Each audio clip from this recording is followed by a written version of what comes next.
সমস্যাটা একরকম ভাবে আসে, আর যারা গ্রামে থাকে তারা আবার অন্যভাবে এই সমস্যার মুখোমুখি হয়।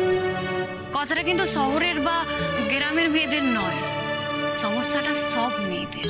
তাহলে আমরা যদি সেই দশভুজাদের কথাই বলি, যারা সারা জীবন আড়ালেই থাকে আর তাদের এগিয়ে নিয়ে যায় তাদের মহাদেবরা। এক্স্যাক্টলি কি বলতে চাইছো তুমি মাটি? कुछ समझा नहीं, একটু ক্লিয়ার করে বলেন। বলতেছি, ধরেন এমন হলো যে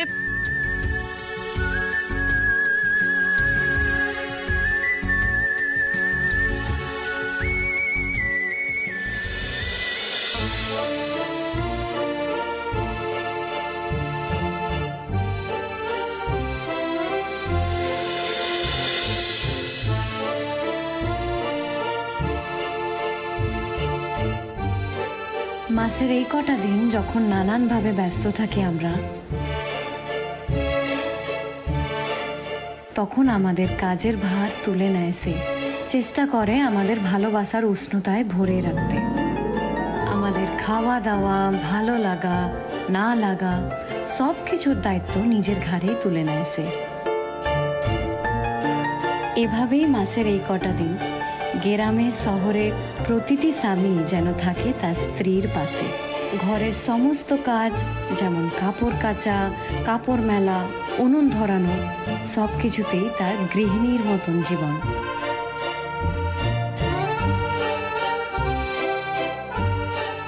যা আমাদের ভালোবাসার বন্ধনকে রাখে অটুট আর বাড়িয়ে তোলে একে অপরের পাশে সব সময় দাঁড়ানোর ইচ্ছে। এভাবেই মাসের এই কটা দিন গ্রামে শহরে প্রতিটি স্বামী যেন তাদের স্ত্রীর পাশে থাকে।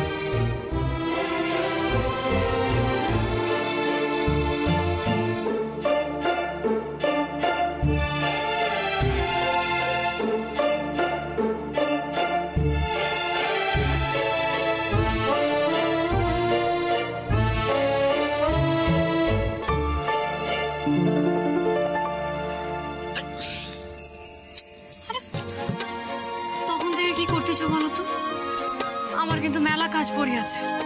কি কাজ? কাজের আবার কোনো শেষ আছে নাকি? জামা কাপড়গুলো কাচতে হবে তো।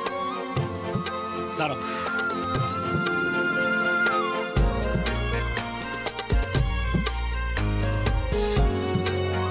আমি কাচি রাখছি, খালি মেলতি হবে। দাও দেখি, আমি মেলে দিতে, আমি করে দিতেছি। কাচতি যখন পারছি মেলতিও পারবো। বস বস।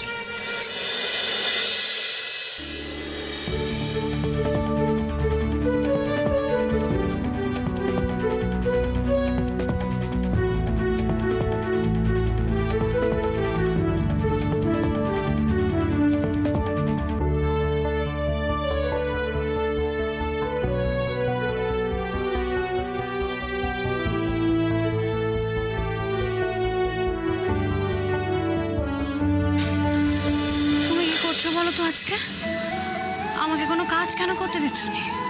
যাবো তো, আগে তোমার হাতের কাজগুলি করে দিই, তারপর যাবো। মানেটা কি? এমন করলে কেমনে চলবে? যেভাবে সারা বছর চলে, সারা বছর তুমি আমার খেয়াল রাখতে পারো, মাসের এই কটা দিন আমি তোমার খেয়াল রাখতে পারি না?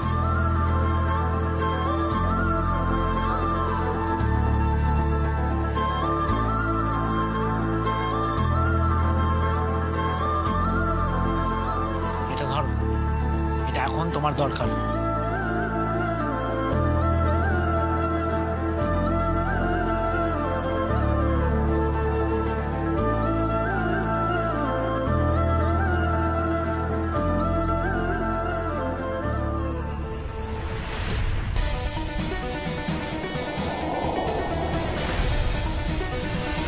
मिस्टर आकाश, ये आपने क्या कर डाला?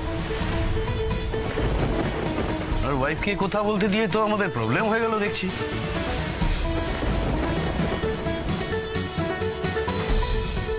হ্যাঁ, সিরিয়াসলি প্রবলেম হয়ে গেল।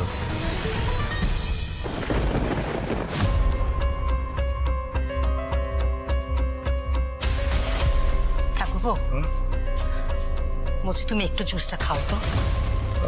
না বৌদি, আমার ইচ্ছে করছে, আমি ওই। তুমি আমার কথাটা শোনো, আমি তো তোমার থেকে বড়। বলো। তুমি আগে আমার সাথে এখানটা বসবে। এসো বসো, এসো এসো এসো এসো, তুমি এখানটা বসো তো, একটু শান্ত হো, একটু শান্ত হয়ে বসো। দেখো ঠাকুর, বলো বলো। মাথাটা তো একটু ঠান্ডা রাখতে হবে। তুমি যদি এতটা টেনশন করো তাহলে তো তোমারই শরীর খারাপ হয়ে যাবে। তুমি একটু জুসটা খাও। বৌদি টেনশন করছি না, টেনশন হচ্ছে, অটোমেটিক্যালি হচ্ছে। ছেলেমেয়ে দুটো বেরোলো বটে, কিন্তু সবকিছু ঠিকঠাক মেটাতে পারবে কিনা সেটাই তো বুঝে উঠতে পারছি না।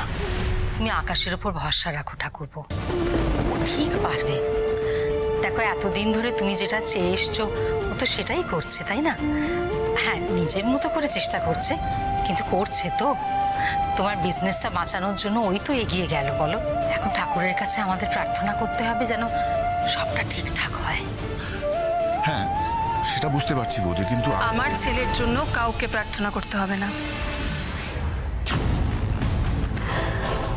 আমি নিজে আকাশের জন্য পুজো দিয়েছি, যাতে ও সাকসেসফুলি ফিরতে পারে। উপোস রেখে শুধু আকাশের কথাই ভেবে গেছি, জানো। তুমি উপোস? এবার তো তোমার শরীর খারাপ করবে। I don't care darling, I just don't care. হোক শরীর খারাপ, তার থেকেও বেশি ইম্পর্টেন্ট আকাশের সাকসেসফুল হওয়া। এদিকে এসো।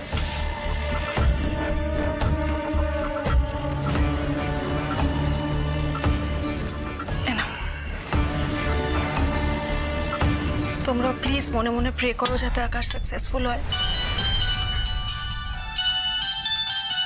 কে ফোন করছে? এক মিনিট। হ্যালো। হ্যাঁ হ্যাঁ বলছি, বলুন। বর্দি, আকাশের জন্য আজ একটু ভালো মন্দ কিছু রান্না করো না গো। মাংস করবো? আকাশ তো খেতে খুব ভালোবাসে।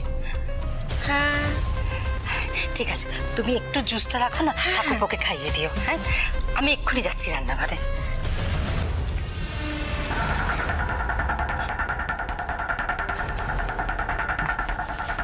নির্জলা মাই ফুট।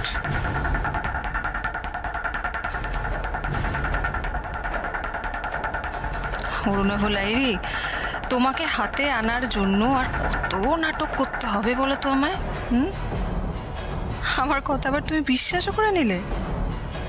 আকাশের জন্য উপোস রাখবো আমি যে আমি মনে প্রাণে চাইছি ও আজ মুখ থুবড়ে পড়ুক। দেখো না,